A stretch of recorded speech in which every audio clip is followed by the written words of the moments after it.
Orlando. Welcome back to Roofing Insights. I'm your host, Dmitry Lipinski. Today I have very special guest, Joe Radcliff, author of Sell the Job, also a general contractor who successfully sued and won against State Farm, the largest defamation case in American history. Joe, thank you so much for taking time to meet with us tonight. Thank you for having me. All right, let's start with the most interesting part, I guess, in your career as a general contractor. Is it the most interesting part? I mean, being in jail and everything. Let's start with the court and how did you get up in the jail? Well, it started in Indiana in 2006. What were you doing in Indiana? It was the largest hailstorm that hit that year across the United States. So, of course, being a storm chaser, that's where I went. How many years you've been in business already? I've been in business since I was 19, and I've been in the industry 25 years now. Okay, but at that time, when all of this happened? It happened in 2006, so God, I'm gonna have to do math real quick. Sure, but like years and years. So Yes. you already knew all well the players? over 12 years. Okay, so you're not new, you see the biggest storm, biggest opportunity, you come in, start Correct. helping people. What happened next? Well, as we were doing our claims and our work, we noticed a trend with State Farm that they were only buying soft metals on roofs. They weren't paying for shingles, when every other carrier was doing their job correctly and paying for the properties the way that they should. After a while, we built up over 900 claims that had to do with State Farm that were getting denied. So, being the fighter that I am, I love the appraisal process. So we started filing for appraisal. State Farm started denying the right of appraisal to all their policyholders, which is when one of my clients actually, who was an attorney in Indianapolis, who used to be a lawyer for State Farm, we actually brought on to file lawsuits to force the appraisal process. That's when State Farm implemented the arbitration process, which is a non-policy based argument. What we did then is started getting engineering on every job and preparing every case the way that we needed to win, and started doing arbitrations. At the same time, we started getting involved with Rafael Sanchez, who was an investigative reporter for Channel 6 News in Indianapolis, and we got stories to start being run about how consumers were being ripped off by the insurance company. We then took many clients in to meet with the insurance commissioner to give depositions and testimony to what they were experiencing with State Farm and their unfair claim practices. Through that process, we helped impose a $250,000 fine against State Farm for unfair claim practices and the forcing of 30,000 claims to be reopened. Well, that didn't sit well. We had billboards, we had signs up that said, "We fight insurance clams," which was a marketing ploy, because we had many phone calls coming in giving us a hard time about our spelling techniques, which was our design. And at the same time, as each client called in, giving us a hard time and laughing at us because we couldn't spell claims properly, we then asked a very important question: do you have State Farm? 4 out of 5 homes in Indianapolis market were insured by State Farm. So as you understand... So people were calling you because you misspelled something on the board. Correct, yes. And you were still closing, and you did, who came up with the idea to misspell something on the board? Your firm or marketing agency? Or? I did. You did. People love to give everybody a hard time for being stupid. So why not be stupid in marketing? And it worked. And I love it. As a matter of fact, a lot of times I will do, like a lot of times my titles on YouTube videos, I do them because for the algorithm, YouTube wants you to put heavier keywords first, yep, and then not less important to the end. So sometimes it's awkward, but I'm an immigrant, I can get away with it. But I get a lot of comments on social media because of my misspelling, or like I do verses, so I can relate. So it did work for you? It worked very well, very successful. Hold on one second. So roofers, if you're watching it, sometimes you have to think outside the box. Sometimes you have to do stuff the wrong way to get attention. Just think about it. What happened next? So you're getting all these calls, you're getting all the business coming your way. They're still, at that time, they're still denying everything? They're still denying everything. So your pile grows up. Like how many claims at that time you have at your peak? By the time I was arrested, we had over 1,200 State Farm claims. Okay. Let's talk about arrest.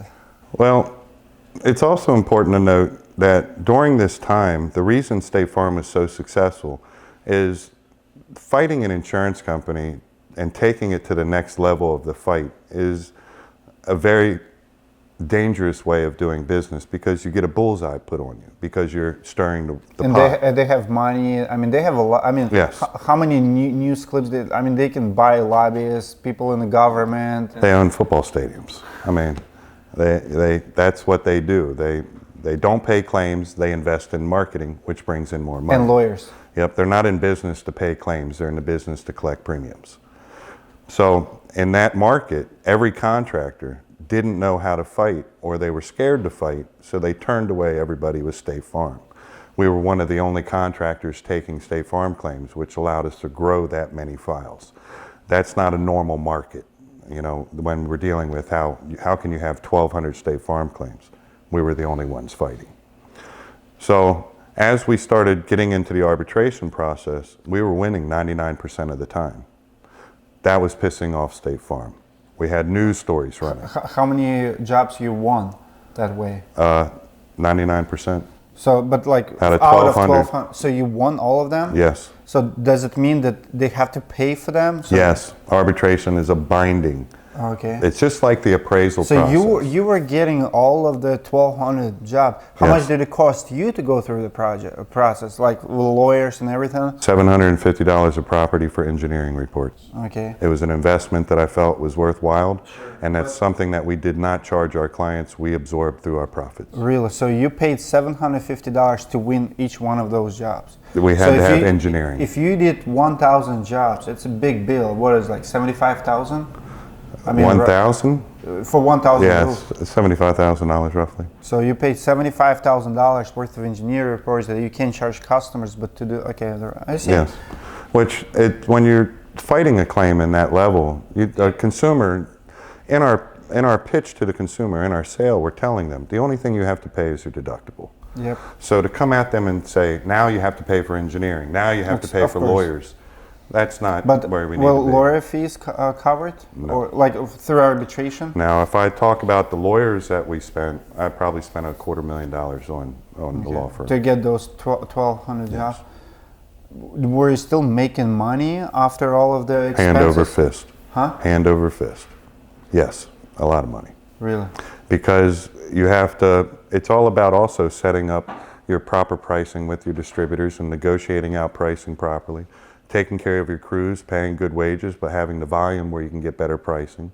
It's all about setting up every little part of it. Even to with make the engineer money. reports and lawyers fee, you still were profitable in those 1,200 I would jobs. say we're probably making 31, 32% per job. Gross, okay.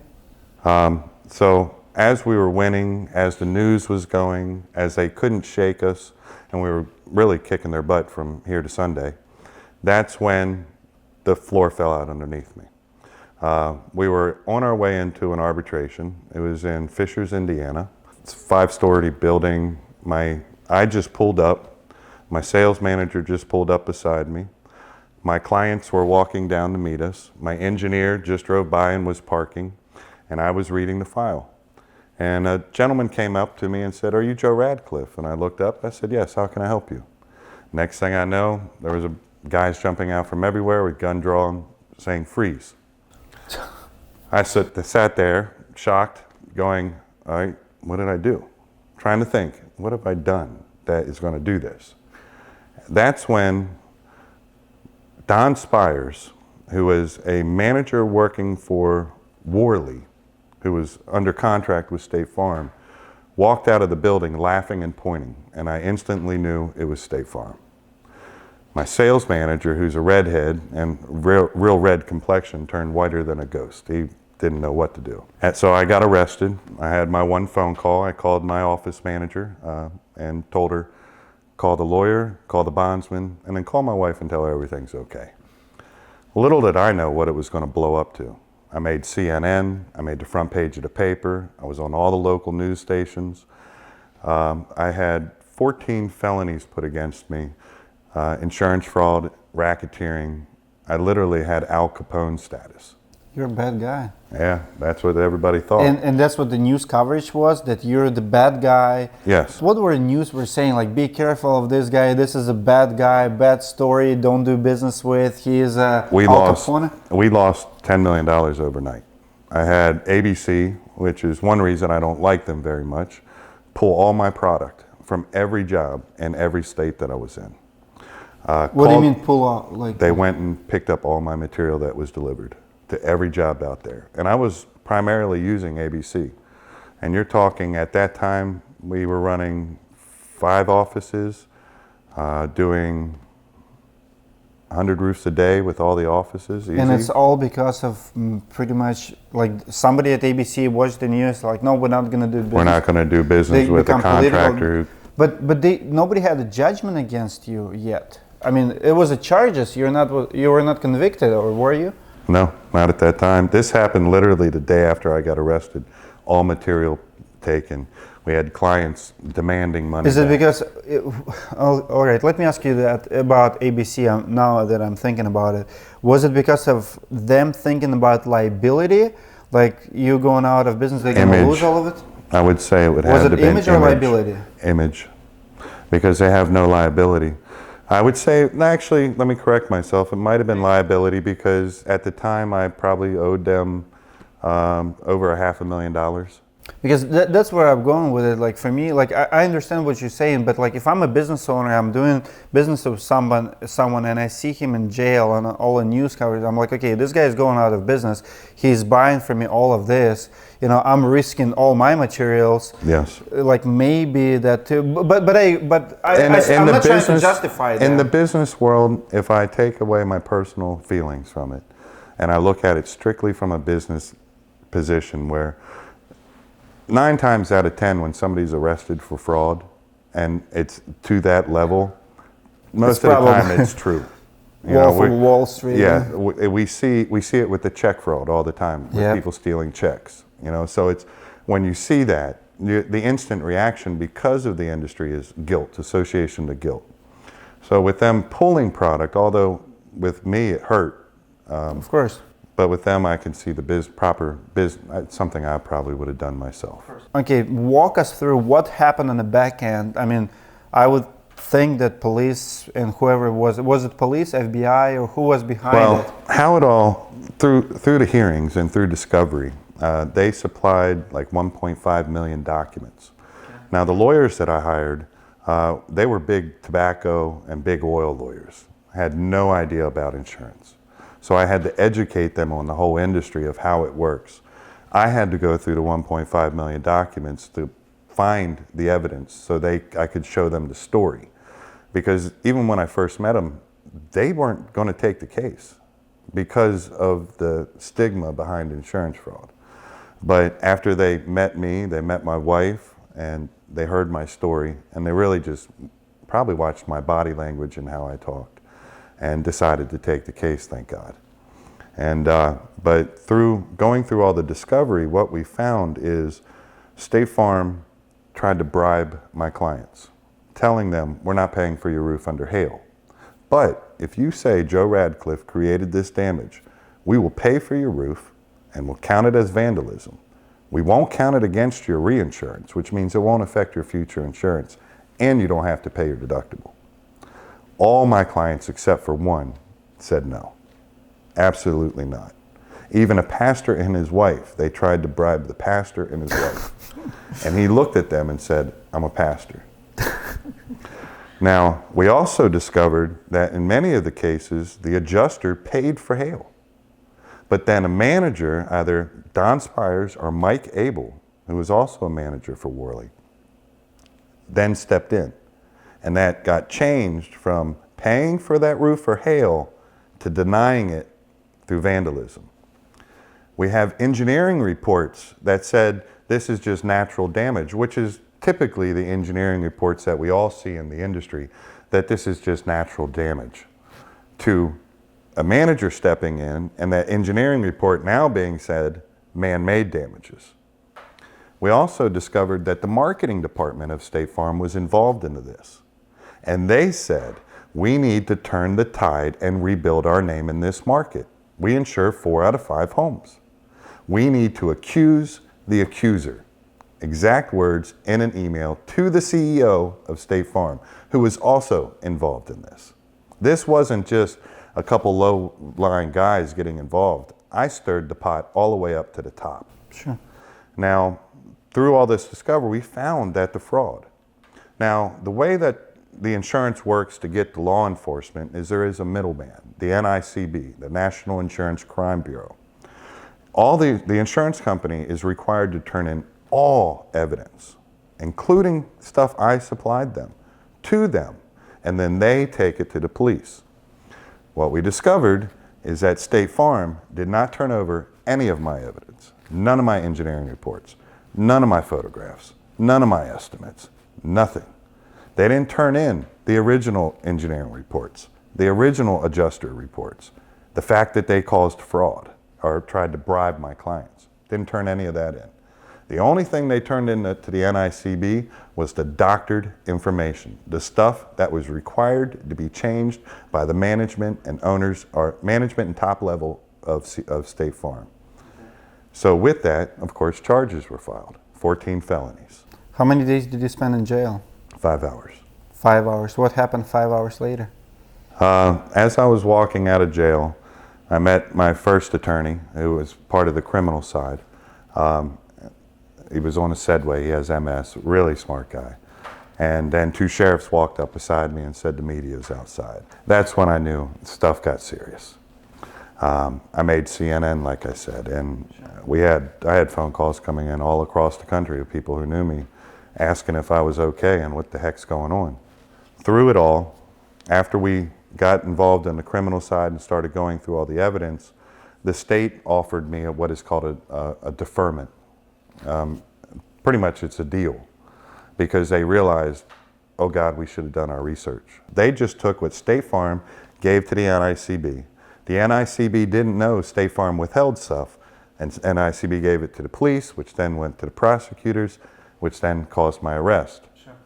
Once they realized how messed up it was, they said, look, we're going to drop all 14 felonies. Please don't get in trouble for 2 years. That's the only requirement. Now, I don't know anywhere in American history where somebody has a racketeering charge and 14 felonies, including insurance fraud, that said, don't get in trouble for 2 years and we'll just drop everything. The reason that was done is the state didn't want me to sue them. I didn't want to do it. My attorney at the time, Jennifer Lukheimer, blonde Spitfire, hardest lady I think I've ever met in my life, looked at me and said I would be stupid not to take this. This never happens. Me being a fighter, of course, I wanted to fight, and she pretty much said she would kick my butt if I didn't take it, so I picked my battles. It was true. I sat there, I was like, excuse me? I almost threw the chair through her office window. I was so mad but I chose my battle and decided to follow my attorney's advice. Sure. So you sued government? No, that was how the government got out of me suing them, the state, for filing false charges, because it was false charges. Before we went to settle the legal side of it, State Farm sued me. That's when I met my attorneys that were going to handle the case. What did State Farm sue you? Insurance fraud. They were trying to sue me for 1.5 or 1.6 million. Now, I created all this damage. I'm this horrible person, but it's only 1.5 million. Are you serious? And you're only bringing 6 houses against me? Okay. Literally, that's all it was. 6 houses, 1.5 million. Okay. Out of 1,200? Yes. Okay, what's next? Well, that's when I met the lawyers, had to go through all the discovery, built the case, showed them everything, and that's when we filed our countersuit for defamation. And how much did you file that for? There is no value when you first file it. You have to go through the complete fight. Our lawyers, in final arguments, that's when they asked for the amount. We asked for 60 million. They gave 14.5. State Farm, of course, they appealed it and went all the way up to the appellate court, and then with interest and all was 17.5 million when it was all said and done. So $70 million, you countersue them. What's next? So in defamation is, correct me if I'm wrong, is because they damage your reputation, your name. So those are the charges. What happened to the jobs? How much did it really cost you of business? How did you resolve it with ABC Supply? All of that nightmare. To be honest with you, as the case was going on, we were still fighting the claims. We were still doing arbitration. But you were losing jobs though? Just because of negative coverage? Well, anybody I had a check on that was deposited, I would not give the money back. They were stuck. They were under contract. Now, did we lose? It was hard because you would think in a time that as contractors, we would band together, especially when you know something is wrong. But what I found in that market is everybody just tried to trample me. And that was something that followed me throughout the years. So not only did I lose business then, but we actually even opened up a company in my wife's name to hide myself. I started using my wife's last name to hide myself. That's before you settle in? No, this was after. After? So losing business, it was something that has affected me until this day, today. But if you won against State Farm, why did you change the name after? The name change for State Farm was during the process. Okay. We opened up Colorado and we opened up Alabama and then we went out to Arizona. And it was master-built construction. And but we had to do the name change because I was scared to death that they would try it in another state because we were winning. I beat all the criminal charges. The lawsuit went until we won the lawsuit, the first portion, in 2008, and it didn't finally settle out until 2014 or 15. Oh wow! Yeah, so it was a long 6 years. It was a long time. Wow. So that's how long it takes you to sue State Farm. Yes, I would say during that time when we were still in Indiana, I mean, we stayed in Indiana until 2009, 2010.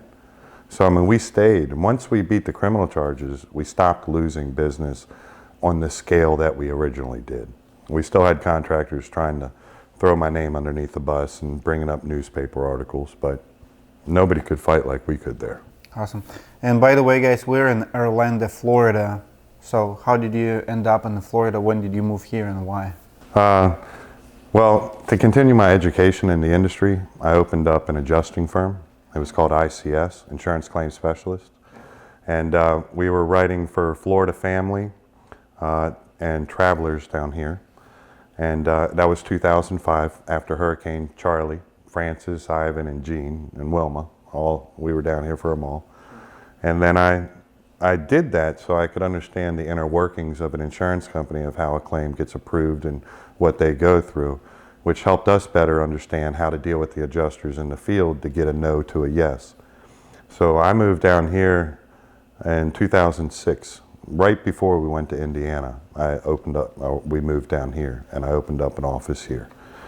And I've never left Florida since. Awesome. Do you still have offices anywhere outside of Florida? No. Once you come to Florida, you never leave. All right. What's your relationship with the Paramount? I understand that you're not involved yet, but you were one of the partners, or? Yeah, it was a consulting contract that I was brought into with Paramount. Paramount used to be a very large entity. What year was that? 2015. That's where you moved in here. So you settled in 14 with the State Farm. In 15, you start with the Paramount on consulting. Yes. Well, right after, when I first got out of the industry, 2014, 2015. Got out of industry. 2014, I got out. Like retired? I was done in the contracting side. And that's when I opened up MaxCon software, which is our CRM software. And, is it still running in business? Oh, yes. Okay. Yep. We take care of clients, helping them become paperless and streamlined. Is it out of Florida? Where is that operated? Our data center's here. Everything is here. Our developers, I bought a development company in India, and we do our development out of India. Okay. And then we started Storm 911, which is our telemarketing service for storming contractors to help them grow their business. And that's the direction we started going. Well, is that still in business? yes. Storm 911 is in my opinion, one of the best telemarketing companies in the industry because we know what we're doing. We're not a telemarketing company that got into this. We're a stormer that got into a telemarketing. And that was going to be my future. I thought I was done, and I never realized how much I would miss it. The fight, the challenges, the adrenaline. And when I decided to get back into the industry. Can I ask you this? Like while we're talking about, my wife always asks me because I got sued like 5 or 6 times, and contracting world is so full of anxiety, and there's always fight. You always fight something. It can be homeowner who's not paying the bill. It can be sales guy who pockets your money, runs away. You have to chase at him. It can be anybody. My wife always asks me. I come home, it's like, how do you sleep at night? And I'm like, if I don't have it, I don't think I want to go to work. Is that how you feel? Like you always I like need to fight. Why? I don't like to fight against consumers. Yeah. No, that side I don't. I agree. That's part of business. I agree. The one thing that nobody ever tells us when we decide to open up a company, even though most of us aren't educated enough to even own a company, until we educate ourselves and become an owner. Yep. Because having a company doesn't mean you're an owner. You own a company, yeah, but you're not a true owner until you learn all the pitfalls. But I love to fight.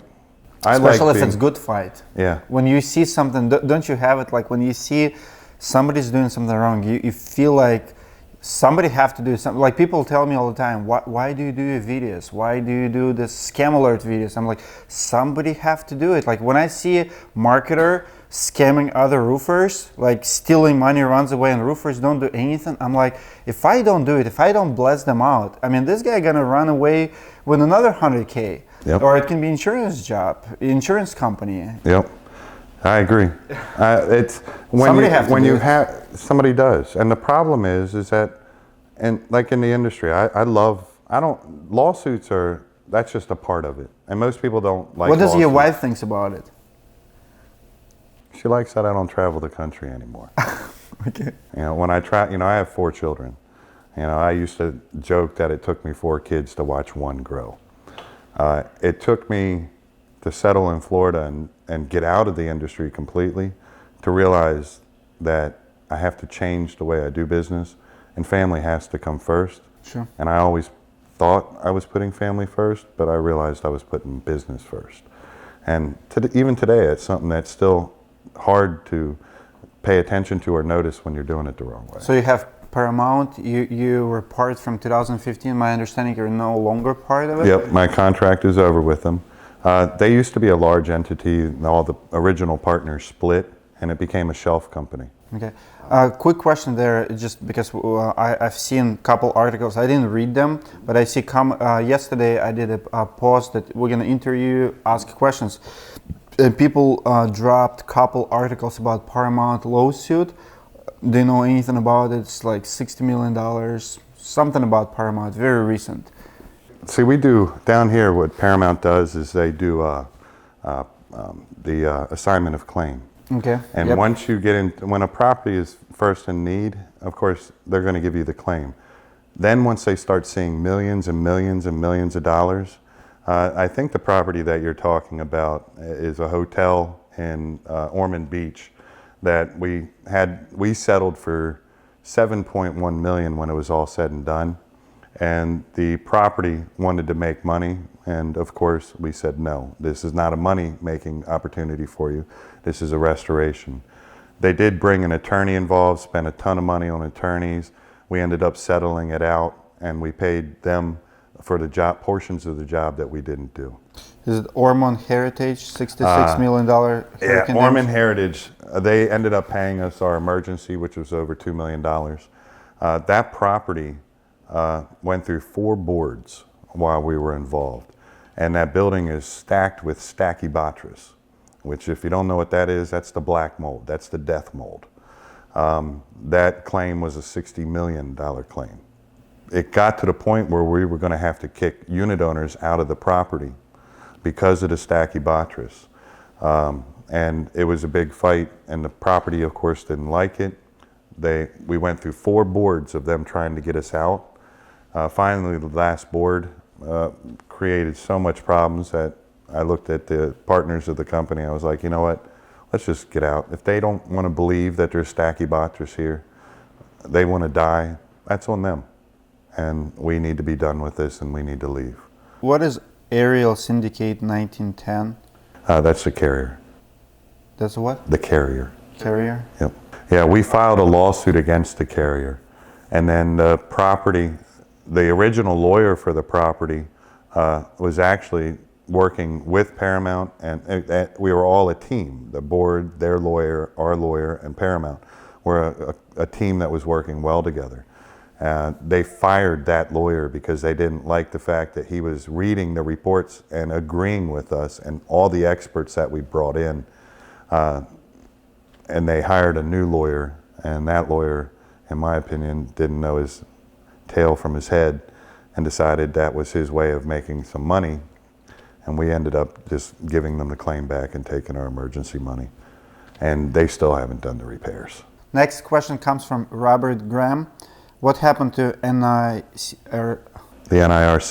NIRC? Yep. Are you still involved? It's still around. I started that because I wanted to start being a bigger voice. I was doing a lot of my sales training workshops across the country, and was hearing more and more about MadSky and hearing more and more about how states were changing laws that were hurting the consumer. Because it's not about the contractor. We're not fighting to make contractors more powerful. If we give power to the consumer, the contractor, we win by that's just a byproduct. And once I learned about what the assignment of claim was and how powerful it was, it then gave the power for a contractor to step up and fight. That's when I realized, okay, here's actually a tool that can be used to actually create a fight across the country to level the playing field against the carrier and empower the consumer. So I opened up the NIRC and started my fight. What I found is, maybe people won't like me saying it, but what I found is a lot of people like to complain. A lot of people like to, point out what's wrong in the industry. But what I found as an individual is that there's only so much against the powerhouses that I can do. Lobbyists cost a lot of money. Flying across the country to go to all these meetings and all the votes and going in there to give opinions cost a lot of money. And when you want to take a fight that helps the industry, which is helping the consumer, and you have everybody complaining, but yet nobody stepping up to the plate to be a part of it, I realized that that's a fight that I am not going to pay out of my pocket and that I can't pursue. So the NIRC still is around, it still is open. I help out all the members. Is it like membership, so you have to pay to join? How much is the membership? Now it's $3,000 and you're in for life, because I'm not taking that fight to that level. Okay. But what are benefits for? We do, okay, so with the NIRC, there's several benefits. One, if you're a Storm 911 client, which is our telemarketing service, the NIRC is a nonprofit organization. So as a nonprofit organization, we don't have to scrub our list against the do not call list. Okay. So if you're an NIRC member, Storm 911 can call as the NIRC for our consumer, for our clients, which grows our telemarketing list. Second, we do press releases in the areas of where our clients are or our members are to build the SEO, not only for their company, but for the NIRC in that area. We also randomly call clients in that area and give our members free leads at times. So it's all about creating consumer awareness. Now, when a member comes on, it's not $3,000 and you're in. We actually do background checks on the companies. We make sure that we have a second, Global Risk Management Solutions is the company that we partnered with. Now they do background checks for Fortune 500 companies. So they actually do the background checks and then monitor that company throughout the year to make sure that they are a reputable company to have in as a member. Okay. Which then, it's all about SEO, it's about credibility, and it's about giving the consumer somebody to turn to when they need somebody. You got too many of these buy here, pay here, Angie's List. I mean, we can go on about Contractor Connect. I mean, there's a lot of them out there that really don't care who's with them. They just want the money. And with me, it's not about the money with the NIRC. So NIRC is still in business? Yes. It's still the whole thing? It's just to the fight that I wanted to do. And I have a couple questions, and this is actually was not even a question in private, but it was messaged to me privately. It was not public, that fees used to be much more. Yes. And there's been some disputes how much you collected or something. Can you clarify? I don't know of any disputes of anything that I've collected. Okay. It used How to much be, the fee it used was to- platinum, gold, and silver. Platinum was 15,000, gold was 5, and silver was 3. What was 15,000 for? Like what benefits were coming for 15,000? It's been a while since I looked at all So that, it because was we years wiped back? out. Yeah, we wiped out all those because I wasn't going to take the fight to that level anymore. There was in the platforms. There was different things in the platforms. The platinum guys, they got a MaxCon subscription. It was different things. It's still on the website, I think, the different levels, but now we just do a flat. But you don't 3,000. take it. So if I would join, okay, It's got it. 3,000 done. Okay. Because we're not doing the fight to the level that we originally designed for. Next question also comes from Robert Graham, and I personally wanted to talk about it as well. About a year, 2 years ago, you've been very loud voice in the industry against MadSky, and that was the time I was following you, listening to your Facebook lives, calling them out, arguing publicly. What happened? Why did you stop? A lot of people speculate that you got cease and desist and you cannot talk about them anymore. Is it true? Why did you stop producing content against something that you absolutely hate? All right, if I would have gotten a cease and desist, which I may or may not have, to be honest with you, I don't remember, I would have ripped it up and thrown it in the trash can. I really don't care about that. It's freedom of speech, and I have a right to have an opinion.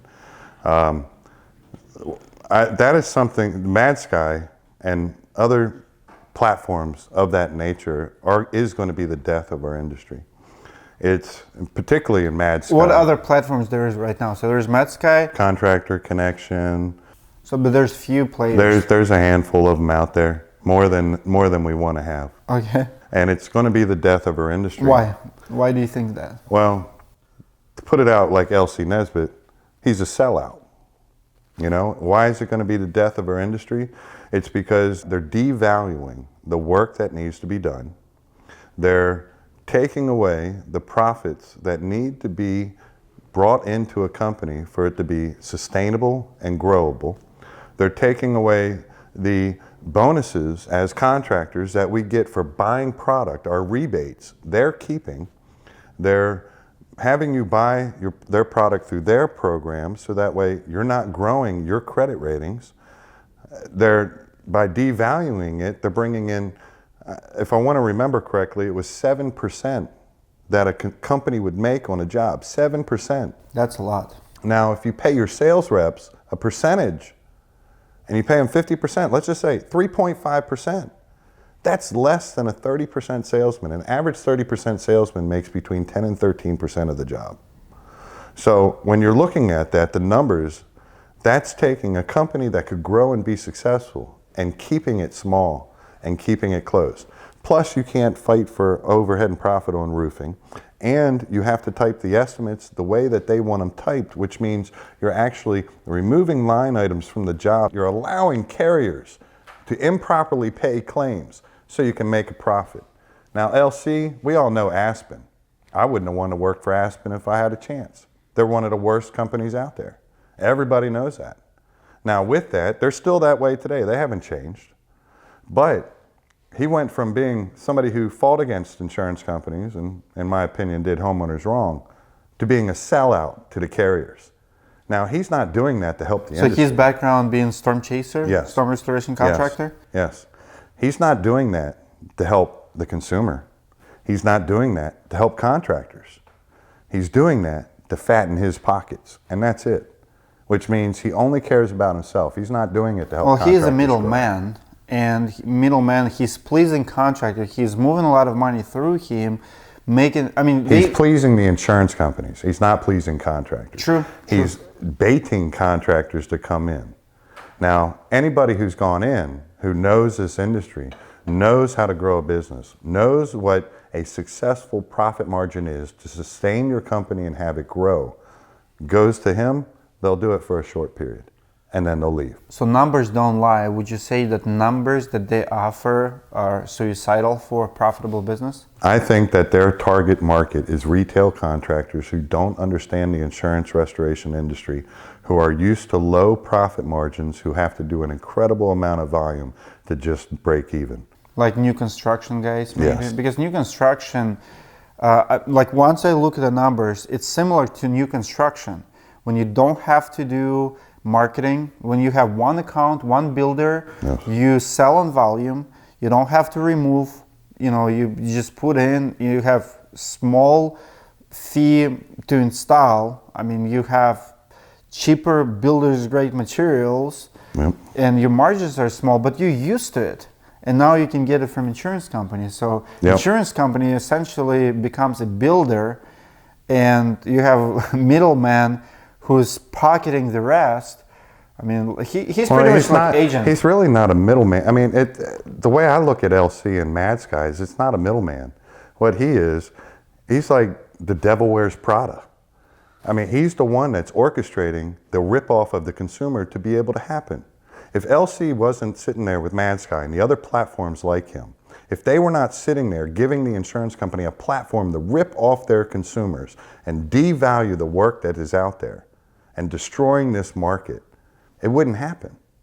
But because LC and other guys like him are not passionate about this industry, are not passionate about helping consumers and doing what we say. When I meet a consumer and I say, look, we're the first line of defense. You either do or don't have damage. If they don't have damage, it's our job to give them the satisfaction and security and knowing that they're okay.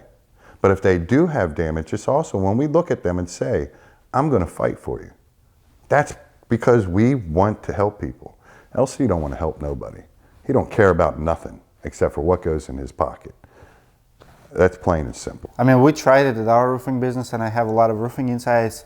Contractors in our network tried it. I mean, it's a joke. It's a joke from consumer experience. Like from contractor experience, we want to please customer. We want to make sure they have the best job, the best communication, and few contractors who ask for feedback. And by the way, if you're watching this video, guys, and you have experience with MadSky, comment below what you experienced for it.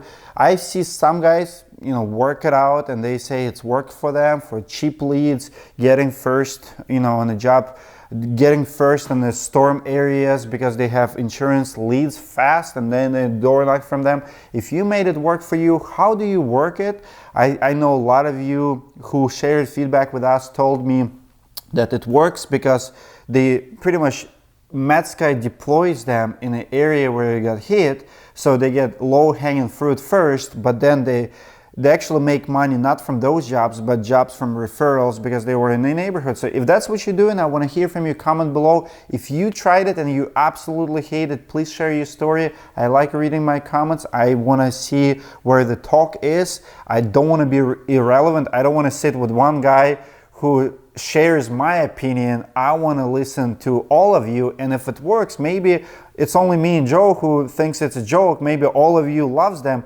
Comment below. I want to hear from you. Now, I want to make a comment on that because in business, anything that's easy and cheap is not good. Cheap is not good, and good is not cheap. Plain and simple. Now, I don't like hearing contractors going, oh, it's great, I get in there first, and then I can grow my market. So that tells me you don't know how to properly research a storm to know the areas that are in. You're not properly training your salesmen how to go out and do recon. And you don't have the proper marketing techniques to go out there and do your business the way you need to. By justifying that, oh, it gets me into the area and I get the low-picking fruit, that's just as bad as LC. Because you're taking an easy way out, but what you're doing is you're supporting the demise of our industry. Well, Plain and simple. I want to be devil's advocate, so I actually spoke with the contractors who work for us. So two main arguments, and it usually comes from business owner or manager, like sales manager. Number one is they're saving on marketing, so they don't have to advertise. So usually companies spend 5%. So that's why they say, well, if I don't have to spend on marketing to get the job, I can be 5 or 10% cheaper. And two, they save on sales commissions, because a lot of sales managers, instead of giving sales leads to their guys, they do it themselves. So now they save another 10%. So technically between two, they say I can do the job at 80%, and it's no different. They do job for 100%, but if I have to market and pay a sales commission, now I don't like it, I don't agree with it, but that's the argument. And they say, well, if it's $10,000 job and I can do it for $9,000 and don't spend marketing, don't spend this, I'll take it. So in 5 years, those are the guys that I don't want to hear complain when the industry changes and policies get changed to where a preferred contractor in the policy is written in that the insurance companies can offer a discount on the premium as long as they sign this endorsement that says they're going to use the preferred contractor, which then allows MadSky and other platforms to become the main power source in this industry, which is going to push out other contractors from doing the business as it's supposed to be done. So simply by saying, oh, I can save money on marketing, hey, I'm great, that's good. So right now you have a cut, you're going to put a little Band-Aid on it. But you never put cream on that, so it's going to get infected. So when your leg falls off, I don't want to hear you bitching. And that's the reality. Everybody's looking at now, what can I get? Oh, I want to get rich now, I want to get rich now. And that's one of the big problems with a lot of the business owners in this industry, is most of them, including myself, I didn't finish the 9th grade, so everything I know is by working. Sure. And the reality is that most of us, when we're getting into it, either don't continue our education and learn and become aggressive and passionate. We become, how can I make quick money because I want to go buy my Ferrari? Or I want that $130,000 Rolex. Or you know what, I want this big lifted truck so I can roll around big Tommy Tough Nuts against my buddies. This is that's short term. This is not get rich fast. In this industry, it can be. No. This is not. Get rich fast is I want to buy a rental property. That's your long-term goal. No. This is like when people say like get rich fast. That's kid on the floor. I want it now. I want that truck now. They go in, sign 10, 20 jobs, buy their truck. That's not like they're not getting rich. Yep, and that's the same thing with the leads. I'm going to take 10, 20 MadSky leads. Exactly. I'm going to go ahead and get this low picking fruit and grow. But by taking those jobs, what you're doing is allowing MadSky to be, and other platforms, to be successful, which is then making the insurance companies going, ha ha ha, we can save money on claims, which is what the insurance carrier is. They're not in business to pay claims. They're in business to collect premiums. They're in business to deny claims because now their premiums grow. But by taking those small amount of claims, and some people more than others, and justifying it saying, oh, I get to save money on marketing. You know what, I'm glad you can save money right now. But in 5 years when it changes and you can't make money anymore unless you're a preferred contractor where your percentages drop to be between 7 and 13% depending on who you're with, and you're no longer making money and all your salesmen have to be on salaries and now you're not making crap and you're just pretty much a retail contractor, don't complain. Don't want to hear you bitch. When your wife leaves you because you're no longer making the money you were for somebody who is, don't complain. Because you're the one who made the bed, not laying it. And that's the reality. Yep. So it's hard for me to hear a contractor justify what they're doing in the long, because they're not looking at the long term. They're not looking at, we all should have a game out, end strategy, an exit strategy. And what they're doing is they're not setting up an exit strategy. They're setting up a strategy to where we all exit. Okay. I have a question from our top fan, Jonathan Bros. What is your greatest accomplishment? My family. Your family? Mm-hmm. Yeah, I would say that. That would be my greatest accomplishment. In business, how do you define success? I don't base success on money. I used to. So how do you define it then? For me, success is that my kids are happy, that I can pay for their colleges, that my family has what they need, and that we're comfortable and happy. That's what I look at nowadays as true success. You can have all the money in the world and have the worst family, destroy your family. So success to me is having an equal balance between family and business. But making family come first. And that took a long time for me to learn. And I follow you for a couple of years, well, struggle, and I've seen a lot of battles there, like, you know, because you like, one of the downsides of being active on social media, and you're guilty of it as much as I am, we put it all there. You put your personal stuff. Maybe, have you ever regretted putting your personal stuff on Facebook? I don't think social media is a platform for personal But stuff anymore, but do but I you've regret done it? Of course. Okay. So, You know? so you struggled. I've seen your personal relationship with your wife, and, you know, a whole bunch of drama. How did it change in the last couple of years with the work-life balance, and what have changed? I had to take a long, hard look at myself, and that's really what it came down to. I became, through the years of making money and traveling and putting business first, and that's the truth, that's what I did. I would say I became very narcissistic, and I also became... What do you mean by that?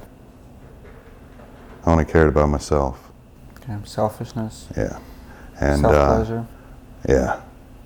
Yeah. And going through what I went through with my wife, in my opinion, was the worst thing that could have happened, especially to her, because she's the love of my life. But how long have you been together? 20 years, 22 years.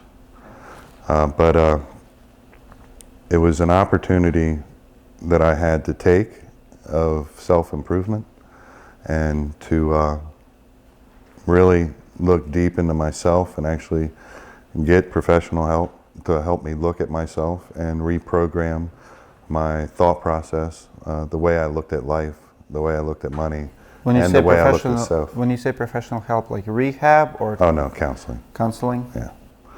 You know, and it's sometimes you need somebody to help you reflect and look at new ways of seeing the world. Sure. And that's something I needed to do. Otherwise, I would have been still on a destructive path. And that's what I was on. I was on a very destructive path. Making tons of money, but still on a very destructive path. And that's something that, if I probably didn't change personally, I probably wouldn't be sitting here today. Did you have problem with drinking? When you were at the peak, like when you were a busy contractor? I wouldn't say that I needed to drink, but when I drank, I did it right. You know, like we all do. When we work hard. When we party hard. And, did it affect your personal life and like your lifestyle? Yeah. Usually drinking comes with trouble. It definitely did not bring happiness. You know, of course, when you're drunk, you're happy, but no, it didn't bring positivity into anything, you know. But what's your relationship with alcohol now? Every once in a while. I really don't like to drink. It's not worth it. Bad decisions happen. It's just not worth it.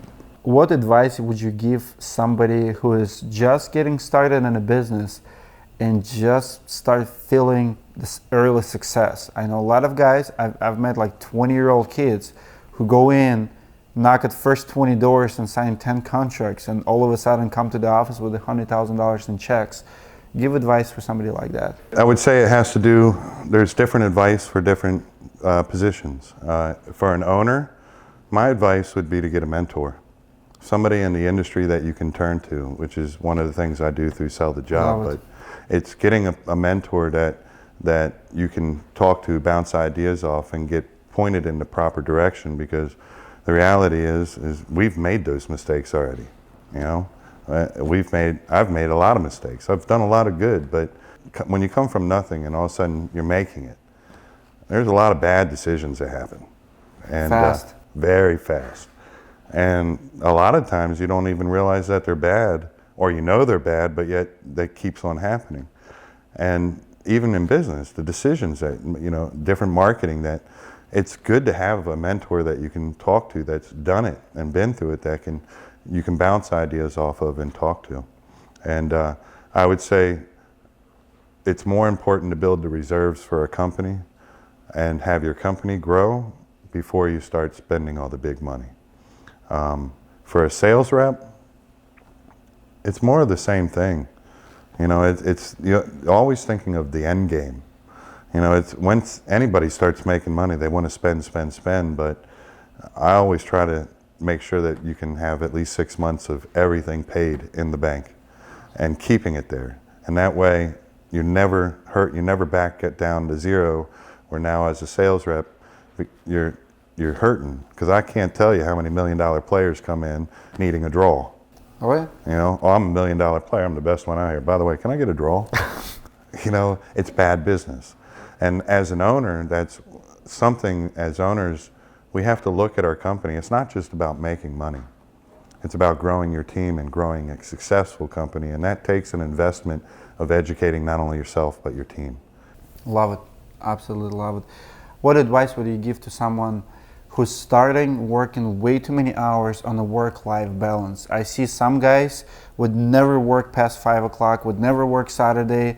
And it's good and bad, because if you put family first, like we all should, business, I don't believe it's going to suffer. But you, like in this business, you can work as many hours as you want. You can do 24/7, but then if you only work certain hours, you can also leave a lot of meat on the table. What's your advice? Again, that has to do with the different positions. When you're talking about the corporate structure, an owner should be leaving about 5 o'clock, 6 o'clock. Because that's putting the proper structure in place to fill the needs that you need to get accomplished. Because as an owner, there are certain things you should do, but yet there's certain things of infrastructure that you need to put in place. Would you say if the owner works, 14 hours days, he's doing something wrong? Yes. He's not building the proper infrastructure in his company to be successful. So as an owner, we have to learn that we can't do everything. Delegate. And to grow a successful company, it's putting in the proper infrastructure that company can run without you. Now, if an owner's working 14 hours a day, if that owner breaks a leg or has a heart attack or gets in a car wreck and is in a coma, that company's going to fail, which means as an owner, he's failing. He or she is failing. So it's not about working 14 hours a day. It's about building the proper infrastructure so that company can run without you. A sales rep, now that's a little different, because when you're looking at a sales rep's hours of operation, from 9 a.m. till 4 p.m., you're meeting with insurance companies, you're doing scope notes, you're getting your photographs, you're typing the estimates.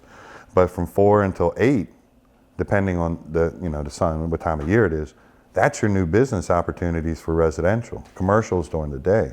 Saturdays are a huge business day. Now, I would say nobody should work Sundays. You got to have some balance. As a sales rep first starting out, because once you start, the hardest part is building your pipeline. That's when the most time is needed to build that pipeline fast. 90 deals, 90 days. That means you're going to be working your tail off. But once you get that pipeline started, now you can back it off a little bit and make sure that you stay at a consistent pattern to keep the refreshing going. And it depends on what areas you work in, what the profit margins are. Like Florida, we're at average between 50 and 60% per job.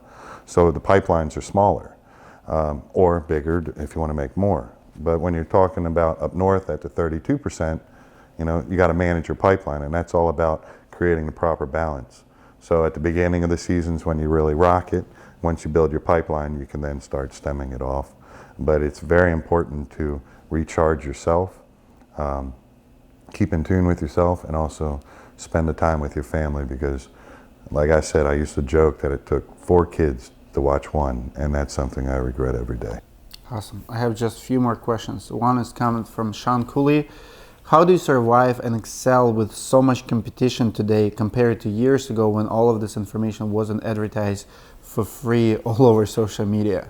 I don't have competition. That's the way I look at it. Nobody's my competitor.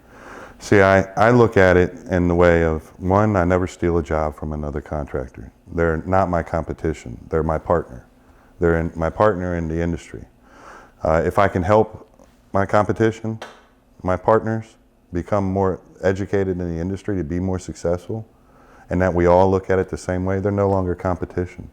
Now, if we're in a neighborhood that has, in some storms you have 30, like Colorado, Denver, you have, God knows how many contractors now, and you have 30 guys knocking on the same door.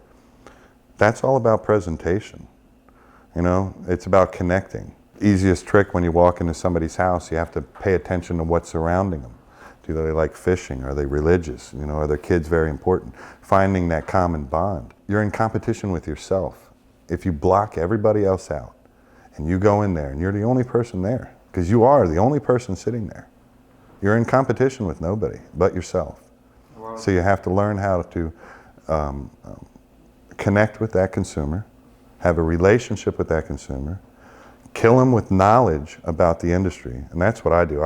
This is what I'm going to do, this is how I'm going to do it, this is what they're going to say to you, this is what's going to happen. So when they leave there, they know that I know what I'm doing and they're in good hands.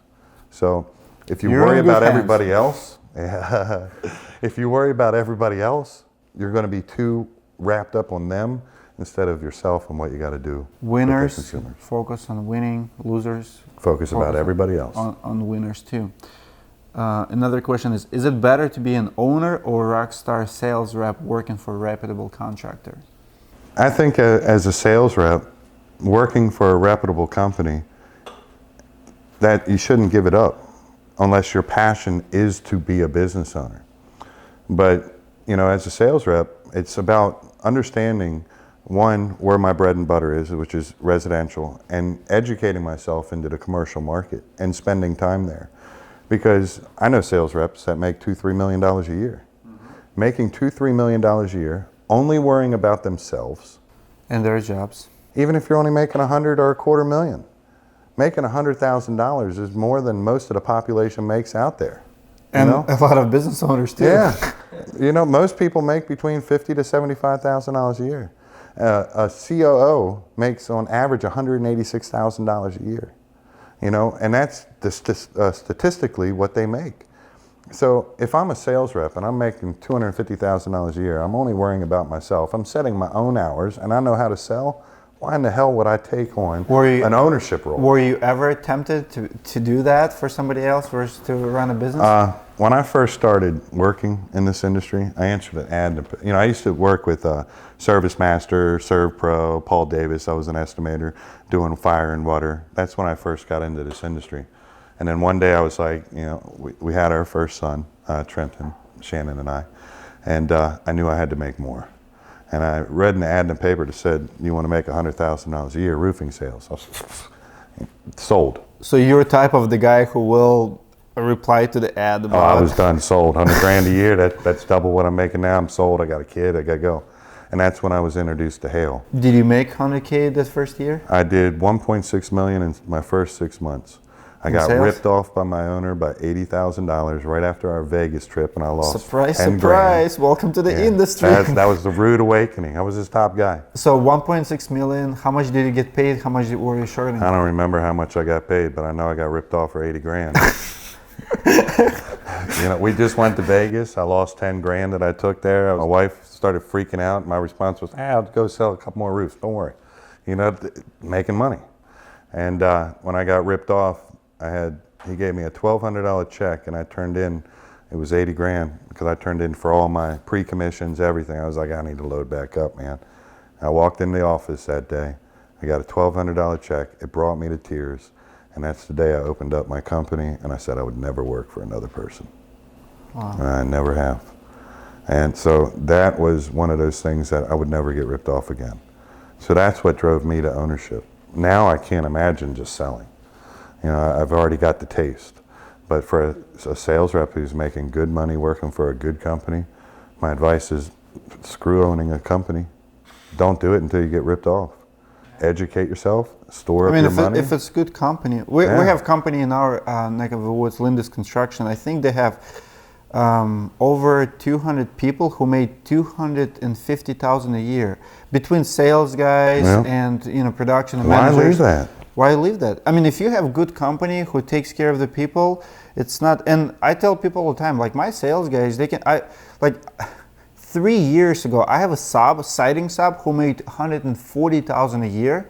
I mean, last year, and I'm open about it. You guys, I can show you freaking my IRS report, but my taxes. Last year, I paid myself $130. I leave everything in the business.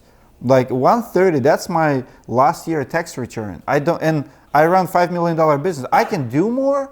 And when my siding guy did $140,000, I did 90,000. And he's my siding guy. Doesn't own, like, he has like 2 crews under him, like, or they're killing it for me. But I still own $5 million business. He doesn't. So I have that going for me. Yep. But year per year, sales guys can have better lifestyle, less headaches, better work-life balance. I mean, they can live a dream without less headaches. We have a payout at the end if we make it. Well, that's the other thing that most sales, even myself, when I got into it, I had the sales mentality still. I'll sell a bunch, I'll be in business. And the one thing nobody ever tells us is everything that really is involved with running a business. All the tax, like with State Farm, I went through a huge sales tax is 20%. Yeah. It's 20% of your business. You still have to have 80%. There's marketing, there's administration, there's production. You do $20 million a year, everybody thinks you're a big baller. They don't realize, well, I have to pay all these salaries. I got workman's comp, I got general liability, I got marketing, I got office expenses, I got all these salesmen, I got all these guys that gave draws that left. It's one thing after another that you're doing, and by the time it's all done, that 20 million ain't 20 million. And that's a lot of things that sales reps need to keep in mind, that if you are with a good company, there is a lot of burden that you don't realize. And there's a lot of areas the money goes in that, as owners, we have to put it, and it's not as big as you think it is all the time. Do you remember, or do you have one best job of all times? Like one job that stood out? It can be big, small, doesn't matter. Maybe something unique, something you're super proud of. Like homeowner, it's all the same. It's all the same. It's all the same? Yeah. No uniqueness, no like I did this, mosque in downtown. No churches, no. I've done a variety of a lot of things. I don't know. I've never really looked at them like that. You don't have a best job? Mm-mm. Interesting. I like them all. Awesome. Last question is, what are you doing for your education now? What books are you reading? What conference are you attending with the next 6 months? What's on your education list? I haven't been attending many conferences lately. Been just kind of focusing reading-wise. I don't like to read, so. What are you watching? I don't really pay attention to social media anymore. I kind of backed away from the platform for a while as I was just regrouping. We can tell. Yeah. We need you to come back and start roasting. Yeah, MadSky needs to be roasted, but everybody needs to step up to the plate on that one. What I've been really focusing on, I'm done with the consulting with Paramount. And what's the next step? I'm still doing the consulting, and I do private sales trainings for companies, the sales training, sales manager training and production. And then I also help a couple companies with their systems and process models, looking at the way that they do it and helping them improve, and being that sounding block for the couple owners where they call and talk with me, the mentor program. And that's something I really enjoy. Went back to my Radcliff construction, and I'm doing only commercial, no sales reps. Do 3 or 4 commercial jobs a year, and that's a couple million with good profits here in Florida.